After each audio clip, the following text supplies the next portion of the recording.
So in version 1.0 of the game, there is this glitch, or this group of glitches accessible through going into a pipe and quitting out of the level.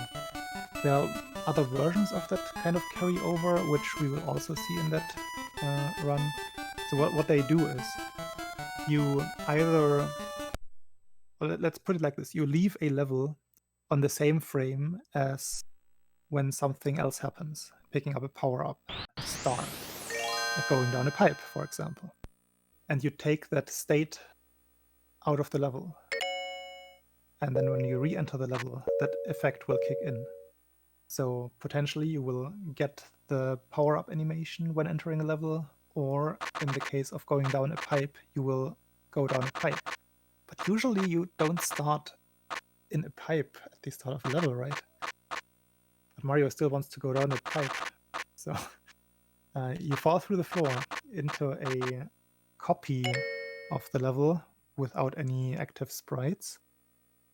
And if you traverse around that copy while falling to it, you get even further down into the memory of the game, where you can trigger certain flags that do things to your game.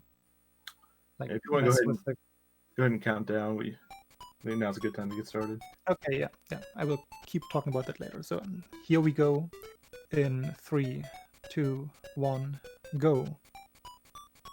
So the first level has one of those carryover glitches already. It's a special frame-perfect kind of it.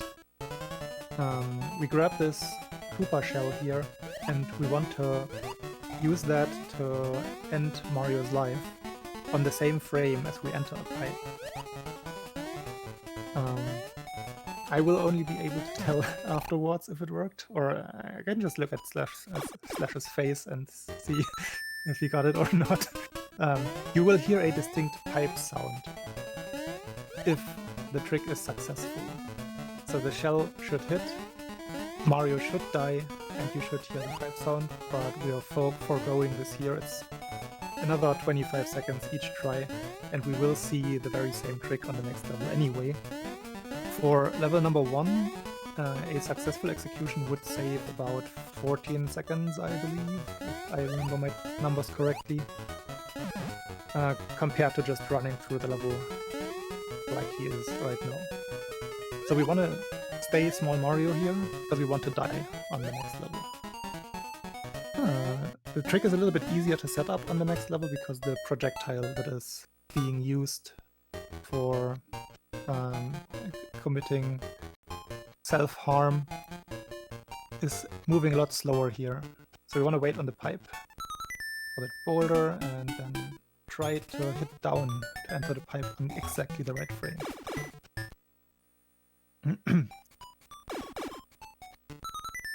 And this one can be repeated as often as you want, it just costs a little bit of time. It looks like this was successful. That doesn't make the rest of the game too much easier. There's a very specific... look, going down a pipe without a pipe. That is so cool. There's a rather specific setup here. This could work, but I would say it doesn't. Yeah, it doesn't. The setup is very specific in how you move, because the top layer represents the video RAM.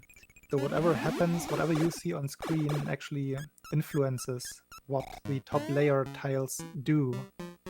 So it's, as I said, a rather specific setup that would let you clear the level as we did right now, but also give you the level clear flag, which we need to be able to quit out of the level, as I mentioned earlier. You need to complete a level once, then you can pause during it and quit out by pressing select, which we need for the pipe glitch. Technically, it's not the video RAM, it's OAM. The video RAM's at the bottom of the... Okay. I'm not the ASM guy here. But yeah, it represents whatever you see on the screen still. At least that much applies. Your own movement is very imperative to how successful you are here. Okay, he got past that layer. So this path that he's taking here is also rather specific. Went down that pipe 1 or 2 pixels too far to the right, that gets you soft locked. This is all pretty tight, as you can see. It looks confusing. With practice, it becomes less confusing, but it's still somewhat tricky to navigate through.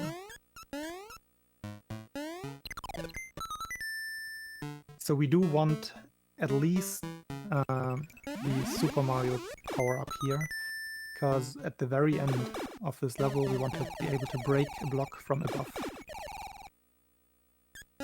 Or generally, break a block. So we want to be either Fire Mario or Super Mario after traversing all of this, which in itself takes a lot of time. Like even just going down this pipe is not easy.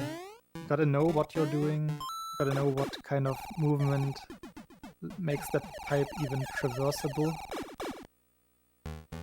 And this middle portion here is a little bit easier, but this very part here is not easy at all, and it's also random. So we are, again, the topic, the theme of randomization is with us in this run as well.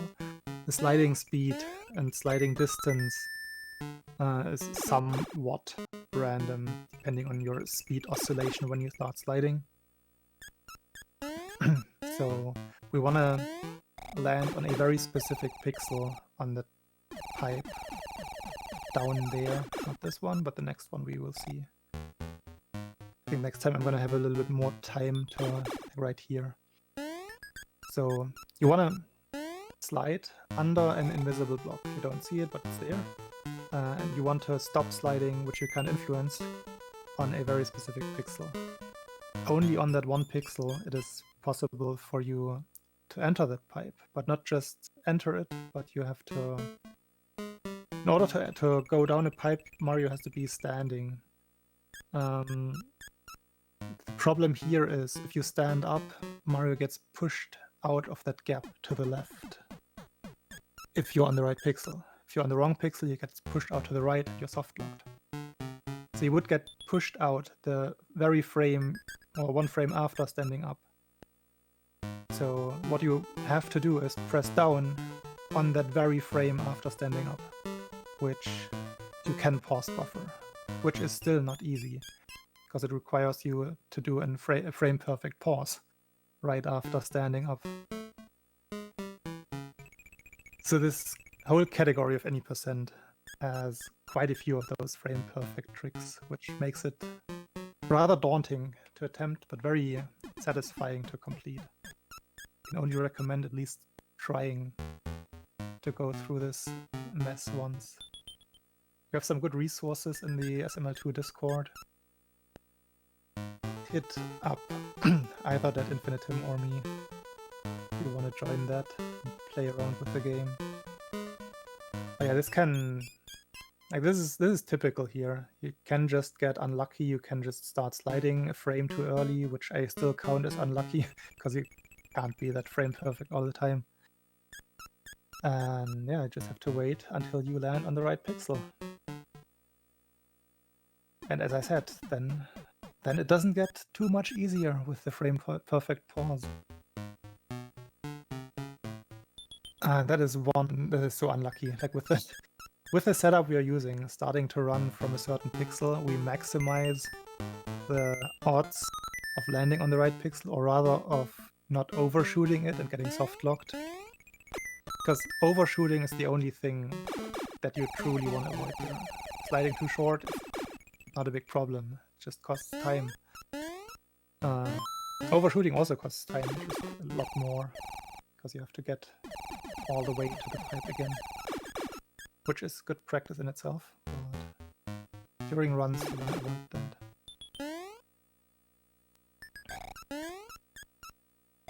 So just for perspective, you want to go for a world record or top 3 pace, you pretty much have to get all of those tricks you saw, all of those frame perfect ones, first try.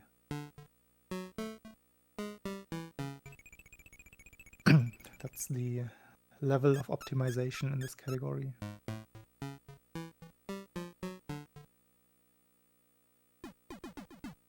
Yeah, today's not a pipe day. Dadinfinitum himself, because he likes this trick so much, even made an emote just for this. He overshot. That is so unlucky. That is so incredibly unlucky. I don't know the actual odds, but it has to be something like 1 out of 8 that you overshoot instead of landing on the right pixel, and he got it twice now.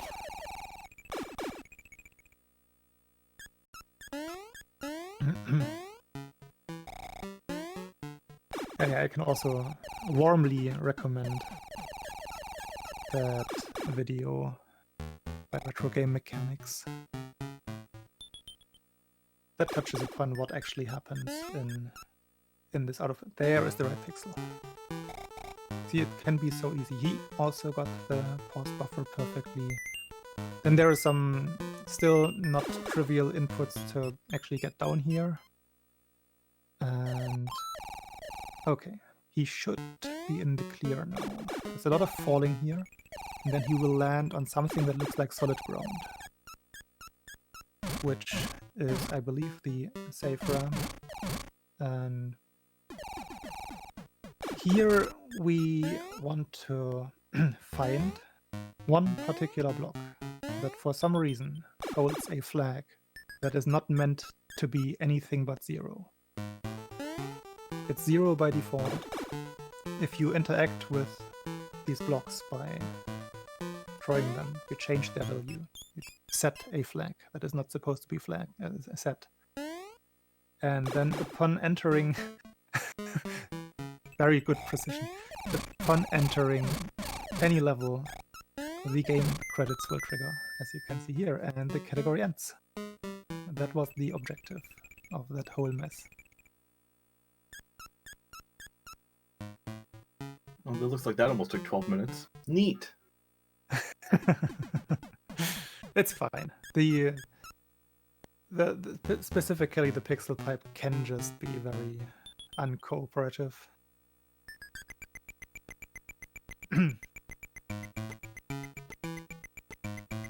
You should play Super Mario Land 2. It's a good game.